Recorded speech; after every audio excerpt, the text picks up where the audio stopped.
అందరికీ నమస్కారం. మన కడప రిపోర్టర్ యూట్యూబ్ ఛానల్కి స్వాగతం.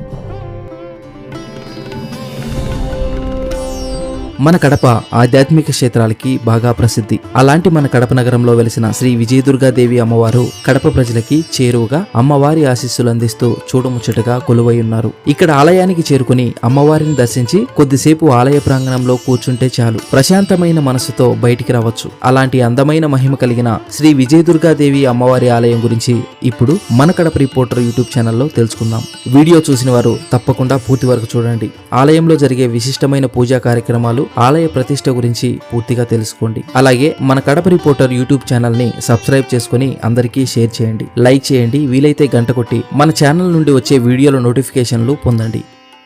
అందమైన మన కడప జిల్లాలో బాగా ప్రసిద్ధి చెంది నిరంతరం భక్తుల రాకతో విరాజిల్లుతున్న ఆలయాలలో మన కడప శ్రీ విజయదుర్గాదేవి ఆలయం ఒకటి. కడప కర్నూలు జాతీయ రహదారిలో బిల్టప్ సర్కిల్ దాటుతున్న తర్వాత ఎడమ వైపున ఈ ఆలయం మనకు కనిపిస్తుంది. పనిలో పనిగా బిల్టప్ సర్కిల్ గురించి కూడా తెలుసుకుందాం. స్వతంత్రానికి ముందు మన కడప ప్రాంతాన్ని పరిపాలించిన బ్రిటిష్ వారిలో ఒక అధికారి పేరు బిల్. అతనికి ఇప్పుడు మనం పిలుచుకుంటున్న బిల్టప్ సర్కిల్ ప్రాంతంలో ఒక తోట ఉండేదని, అందువలన ఈ ప్రదేశాన్ని అందరూ బిల్లుతోపు అని పిలిచేవారని తెలుస్తూ ఉంది. ఆ తర్వాత కాలంలో బిల్లుతోపు కాస్త బిల్టప్ గా స్థిరపడిపోయింది. ఈ విషయం మన కడపలోని సిపి బ్రౌన్ లైబ్రరీలో కడపకు సంబంధించిన పుస్తకాలలో ఉంది, గుర్తించగలరు. విజయదుర్గాదేవి ఆలయం అందమైన ఆహ్లాదకరమైన వాతావరణ అనుభూతిని అందిస్తూ ఆలయంలోకి రాగానే ప్రశాంతమైన భావన కలుగుతుంది. ఆలయాన్ని సుధా మల్లికార్జునరావు గారు ఎంతో భక్తి శ్రద్ధలతో ఎంతో అందంగా సౌకర్యంగా నిర్మించారు. ప్రముఖుల శంకుస్థాపనతో మొదలైన ఈ ఆలయం 2002వ సంవత్సరం మార్చి 1వ తేదీన అమ్మవారి విగ్రహ ప్రాణ ప్రతిష్టతో ప్రారంభించారు. ఆలయ గోపురం బంగారు పోతపోసిన కలశంతో శిల్పకళా నైపుణ్యాలను అనుసరించి ఆగమ శాస్త్రోక్తంగా నిర్మించారు. అమ్మవారి దర్శనానికి ముందుగా ఎత్తైన ధ్వజస్తంభం మనం చూడవచ్చు. ధ్వజస్తంభానికి ఎదురుగా అమ్మవారి వాహనమైన సింహం మనకు దర్శనమిస్తుంది. అక్కడ నుండి కొంచెం ముందుకు వెళితే శాస్త్రోక్తంగా ప్రతిష్ఠించిన శ్రీచక్రపీఠం దర్శనమిస్తుంది. అక్కడ నుండి ముందుకు వెళితే సర్వాభరణి శోభితురాలైన అమ్మవారు గర్భాలయంలో దర్శనమిస్తారు. అమ్మవారు శంఖచక్రాలు ధరించి భక్తులకు అభయాన్ని ఇచ్చే అభయహస్తంతో పట్టుచీర ధరించి హరిద్రావర్ణంలో నుదుటిపైన పెద్ద బొట్టుతో ప్రకాశించే వజ్రం పొదిగిన ముక్కు పుటకతో తేజోవంతంగా కనిపించే మంగళసూత్రంతో చూడగానే భక్తులకు తన్మయత్వం కలిగే ప్రశాంత వదనంతో చిరునవ్వు చిందిస్తూ దర్శనమిస్తున్నారు. అమ్మవారిని దర్శించడానికి ఎంతో మంది ప్రజలు వస్తూ ఉంటారు. ప్రధానంగా ప్రతి మంగళవారం, శుక్రవారం మరియు ఇతర పర్వదినాలలో పసుపు, కుంకుమ, విభూది మొదలైన అభిషేక ద్రవ్యాలతో వేద మంత్రాలతో విశేషంగా పంచామృతాభిషేకం నిర్వహిస్తారు. ప్రతి సంవత్సరం అశ్వయుజ శుద్ధ పాడ్యమి మొదలుకొని శుద్ధ దశమి వరకు శరన్నవరాత్రి ఉత్సవాలు విజయదుర్గాదేవి ఆలయంలో అంగరంగ వైభవంగా జరుగుతాయి. ఈ నవరాత్రుల్లో ప్రత్యేకంగా ఒక్కో రోజు ఒక్కో రకమైన ఔషధులు, లోహాలు, రత్నాలు వంటి అభిషేక ద్రవ్యాలతో అమ్మవారిని ప్రత్యేకంగా అభిషేకిస్తారు. ఈ 9 రోజులు ఆలయాన్ని సర్వాంగ సుందరంగా విద్యుత్ దీప కాంతులతో అలంకరిస్తారు. గర్భాలయంలోని అమ్మవారిని కూడా ఒక్కో రోజు ఒక్కో అలంకరణతో పూజలు నిర్వహిస్తారు. నవరాత్రుల్లో తొలినాడైన పాడ్యమి నాడు శైలపుత్రిగా, విదేయనాడు బ్రహ్మచారిణిగా, తదియనాడు చంద్రగంటగా, చవితి నాడు కూష్మాండగా, పంచమి నాడు స్కందమాతగా, షష్ఠి నాడు కాత్యాయనిగా, సప్తమి నాడు కాలరాత్రిగా, అష్టమి నాడు మహాగౌరిగా, నవమి నాడు సిద్ధరాత్రిగా, దశమి నాడు విజయదుర్గగా అమ్మవారు దర్శనమిస్తారు. దశమి నాడు 108 కలశాలతో అమ్మవారిని అభిషేకించి శమీవృక్ష ప్రదర్శన, గ్రామోత్సవం ఘనంగా నిర్వహిస్తారు. ప్రత్యేకించి గ్రామోత్సవ కార్యక్రమాన్ని చూడటానికి కడప పట్టణ చుట్టుపక్కల గ్రామ ప్రజలతో పాటు జిల్లా వాసులందరూ విశేషంగా పాల్గొంటారు. అంతేకాకుండా విజయదుర్గాదేవి అమ్మవారిపై భక్తి శ్రద్ధలతో ఎంతో మంది భవానీమాలను వేసుకుని దీక్షలు కూడా స్వీకరిస్తారు. ఇక్కడ వేసే మాలను విజయమాల అని కూడా పిలుస్తారు. స్త్రీలు, పురుషులు ఇరువురు ఈ మాలను ధరించి మండలం పూర్తయిన తర్వాత ఇరుముడి కట్టుకుని కొంతమంది భక్తులు విజయవాడ కనకదుర్గమ్మ చెంత దీక్షను విరమిస్తారు. ఈ విధంగా మాలధారణ చేసిన వారికి ప్రతి సంవత్సరం ఆషాఢ పౌర్ణమి నాడు అమ్మవారి తొలి దర్శనం భవానీ మాలలు ధరించిన వాళ్లకు కల్పించడం ఇక్కడ ఆలయ ప్రత్యేకత. ఇలాంటి పలు రకాలైన ప్రత్యేక కార్యక్రమాలతో అశేషమైన భక్త జన సందోహాల నడుమ నిరంతరం శోభాయమానంగా విరాజిల్లుతుంది ఈ విజయదుర్గాదేవి ఆలయం. ప్రతి శుక్రవారం జరిగే హారతి సేవ చూసిన వారికి కన్నుల పండుగగా ఉంటుంది.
మీలో ఎంతమంది విజయదుర్గాదేవి అమ్మవారి ఆలయాన్ని సందర్శించారో కామెంట్ చేయండి. అలాగే మన ఛానల్ని సబ్స్క్రైబ్ చేసి లైక్ చేసి షేర్ చేయండి, కామెంట్ చేయండి. మన కడపకి సంబంధించిన మరిన్ని విశేషాలతో మీ ముందుకు వస్తాను. మీ ఆశీస్సులతో మీ కడప రిపోర్టర్.